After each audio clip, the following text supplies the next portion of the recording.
So the Hagia Sophia, built in 537, a lot of people very hurt and upset by the decision that Turkey has made.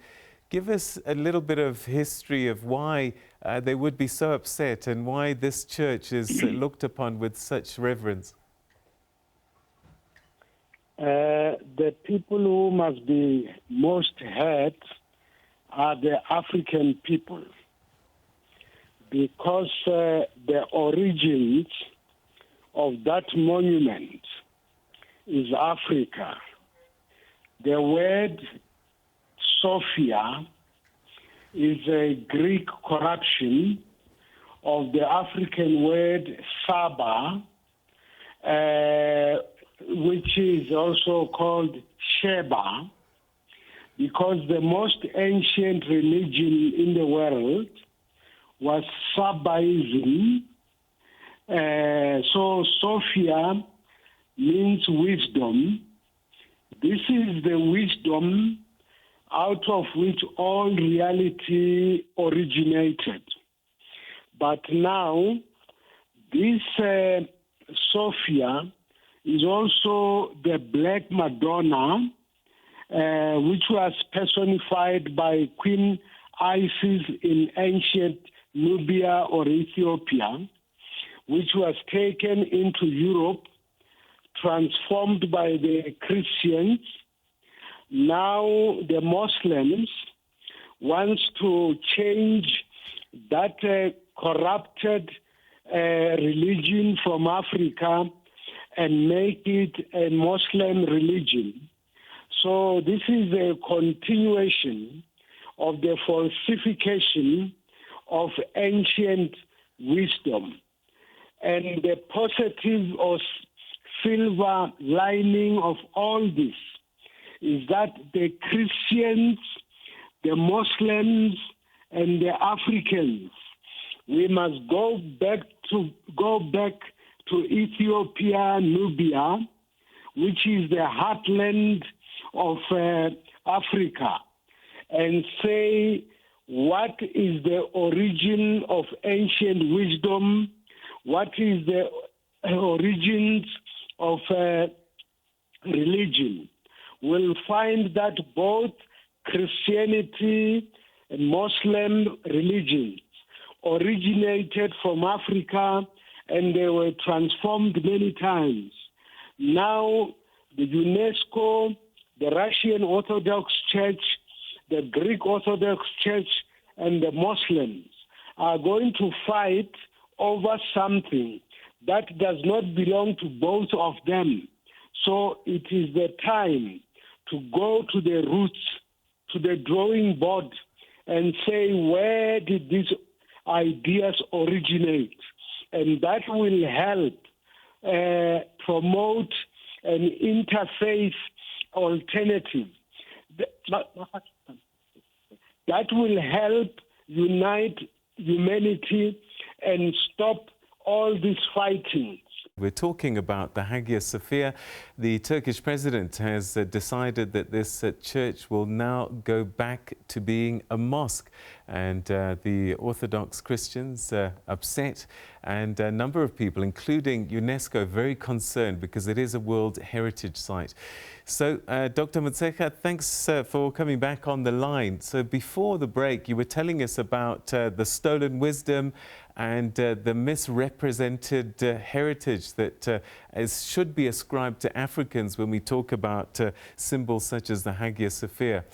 Be that as it may, it was built in 537, and for a long time it was a symbol of the Orthodox Christian Church. Then it became a mosque, and the Muslim Church took it over. Perhaps then the museum was the best way to appease both? I think appeasement on falsehood is also not helpful.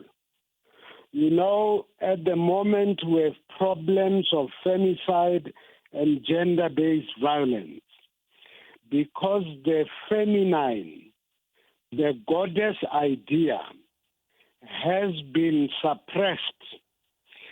Sophia refers to wisdom. And this wisdom in the original African language is Saba. Dr. Motshekga? So maybe this conflict gives us an opportunity to say, what is the historical background of Sophia? Because the Christians would say it is paganism, and the Muslims as well would say it's paganism. Why do the Muslims want to build a mosque on a pagan monument?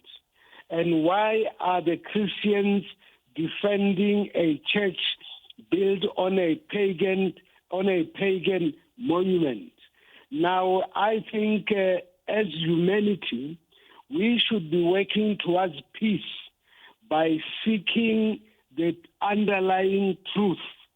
There is no underlying truth in the Orthodox Christian monument of Hagia Sophia, and there will be no legitimacy in converting Hagia Sophia into a mosque, because both of them are based on paganism for which people were enslaved, colonized, and brutalized. Maybe this is an opportunity for the Muslims, the Christians, the Africans who believed in Karaism or Sabaism to come together and say, as humanity, we are fighting over things because of ignorance. Let's seek the true knowledge.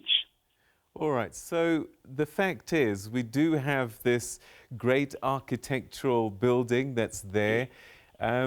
Could a solution then be that it remains a museum and then add the true stories that you're reflecting now to be part of the history of that museum?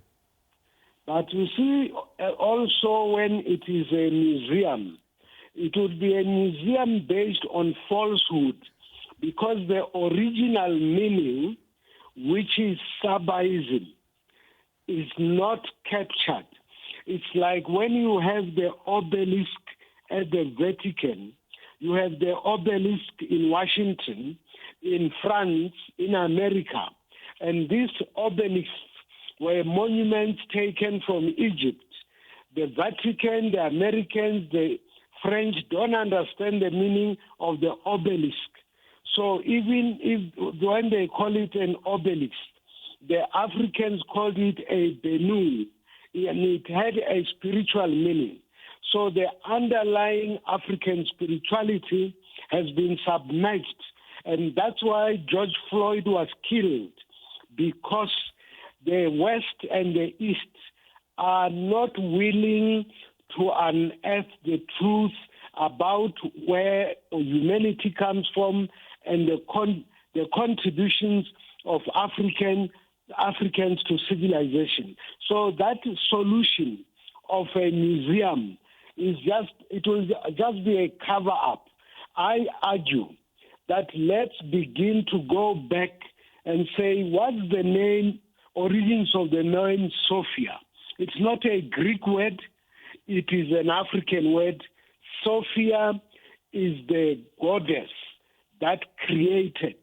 So Hagia Sophia is a pagan or an African goddess that was suppressed by the Christians.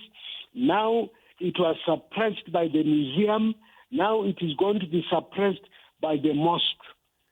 All right, so what do we do with this building that's nearly 1,500 years old? The building is made by human hands, but buildings can be the source of conflict. And as humanity now, we must seek peace. We must create peace. But if we don't find out the fundamental truth, we are going to have a global conflict, the Christian West fighting with the Muslim East over something that both of them don't deserve, something that is not theirs. So I am saying, let's forget about that, the fact that the building is 1,500 years, and say, what is the underlying truth? If we find the underlying truth, we will find an accommodation of the Muslims, the Christians, including the Africans, who are the original authors of Sophia Hagia. This will be very difficult, though, realistically. We've got bodies like UNESCO noting it as a World Heritage Site. And when we have people of the ilk of the Pope saddened by what's happened, it seems that this African story will be difficult to get a hearing. If the African story is difficult, we will have more George Floyds, we'll have more Africans killed. By not accepting anything as difficult, because the human brain is infinite. The human brain can find solutions to any problems. That's why now we are looking for solutions for COVID-19. So we cannot limit the infinite capacity of our brains, because there is enough evidence. The Pope knows exactly how African religion was falsified, how Christianity was falsified, because Christianity comes from Nubia, comes from Ethiopia, through Egypt, and it has been transformed many times. Muslim religion, Islam, was created by Bilal, an Ethiopian, who taught Muhammad. And all these things, there is enough evidence, but they require the willingness on the part of the Europeans and the Muslims to sit down with the Africans and say, what are the roots of these ideas? Because we cannot afford to perpetuate conflict for fear of going back to the roots. What do you see as the immediate consequences then in the coming months, perhaps coming years, if President Erdogan does not retract from this? You said, yes, we will see more black lives being lost, but this conflict between Christian and Muslim, is that likely to escalate? It will escalate like there was a Cold War. We had capitalism against communism, and now, luckily, the collapse of the Soviet Union helped us to avoid a conflict. But if this thing continues, the West may gang up against the Arab world, and the Arab world will gang up against the West, and then we are going to have another world war, which is unnecessary if we go back to the roots. And do you fear for the Christians that are still in Turkey? That's why South Africa has come up with the interfaith alternative. Interfaith means that you look for the common origins of all religions, and even if you don't collapse them into one religion, then these religions can coexist. For instance, in Egypt, most of the mosques in Egypt were Christian churches which were converted into mosques. And those Christian churches in Egypt were actually the sun temples which were converted into the Christian churches. You can see that this falsification and transformation have been going on for too long, and the victims are always African people who are the authors of the original ideas, and no one respects them, and that's why, for instance, Hagia Sophia was a black Madonna. The statues which were worshipped in Europe were black statues, but later they have been whitewashed. You have a white Madonna where you had a black Madonna. So it means that the time has come for humanity to leave the lies aside and really say there's much that unites us than which divides us.